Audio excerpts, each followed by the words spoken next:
Now, Save the Children says more than half the world's children are at risk of poverty, conflict, and discrimination against girls. And a UN report says about 120 million girls around the world have been sexually raped or assaulted by the age of 20. In Nigeria, it's reported that 6 out of 10 children in Nigeria experienced emotional, physical, or sexual abuse before the age of 18. That's according to a UN report. But child abuse in Nigeria has received a little attention. This is probably due to the emphasis placed on the more relevant childhood problems of malnutrition and infection.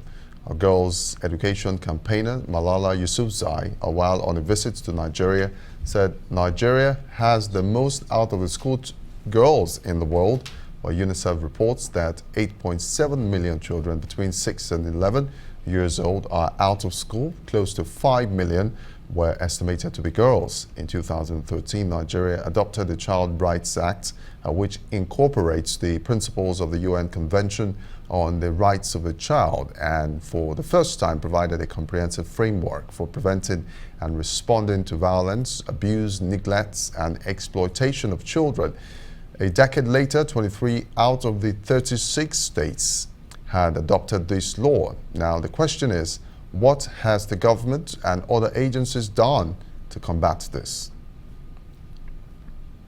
Now, joining me to answer this question and more is Juliet Ohahuru, Project Coordinator of Action Against Child Sexual Abuse Initiative, a non-governmental organization that works with standard approaches of keeping children safe from child sexual abuse. Thank you very much, Juliet, for joining us. Thank you. The statistics of sexual abuse of children, especially a girl child, is on the rise. What is your organization doing about it? Well, my organization, or our organization, is working on curbing child sexual abuse. Generally, we're talking girl child here. Why? Because they are more prone to sexual abuse. Now, statistically, UNICEF in 2006 actually stated that 4 out of 10 girls will definitely experience some sort of sexual violence. And I think that's a lot. That's like before the age of 15? Before the age of 18. Before the age of 18. And we're talking this, I think it's on the rise. It's on the rise. I know we hear cases every day. In the work we do, we come across these people every day. We come across incidents every day, and it's overwhelming. It's disheartening. Well, it does appear that the civil society organizations are even doing more than respective governments are currently doing. I mean, for instance, how much efforts and devotion have we given to the abuse of girls in our country, for instance, Nigeria?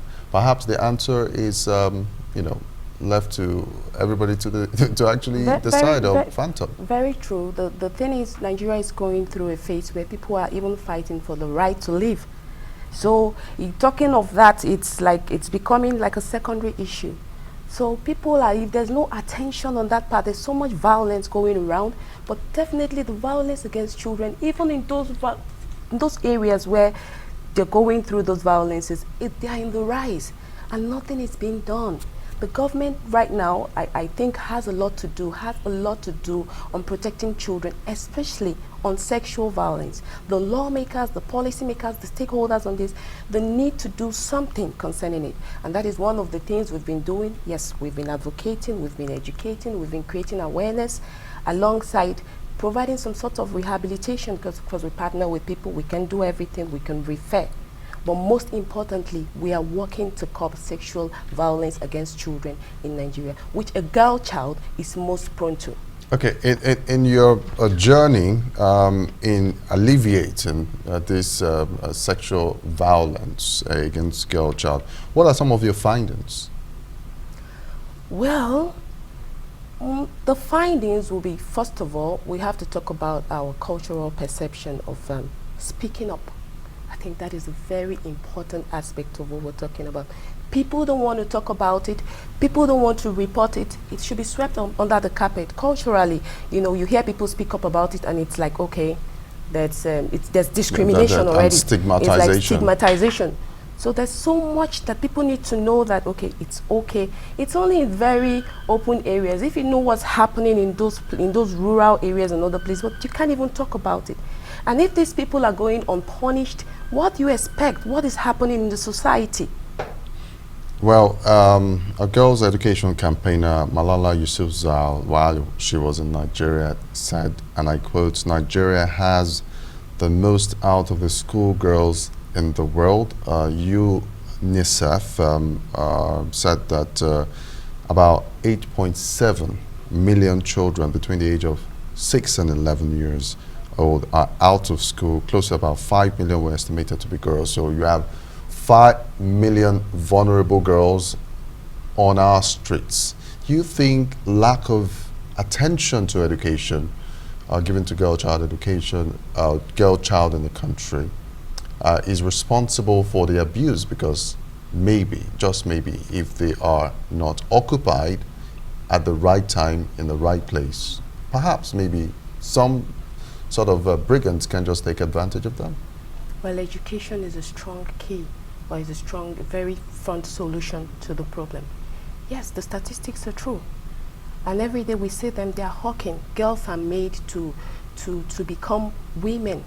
You know, you can see we're still talking about girl child, young childhood marriage.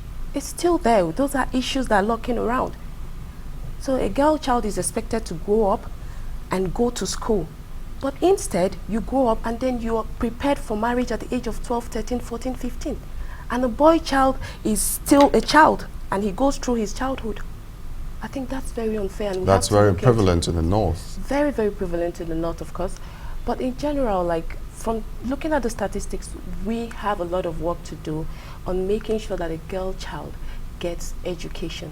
Of course, the entire world is pushing for it. We see everywhere on media, people are talking about how a girl child needs to go to school. You see one campaign, everybody is talking girl child education, but I think it's not enough. We need to talk more, and it's not just talking and showing those clips. We need to come out and actually work on the reality and be sure that it's happening. All right, thank you very much. Juliet Ohahuru, Project Coordinator of Action Against Child Sexual Abuse Initiative. Thank you very much for coming on the Rise News Hour. Thank you so much for having me.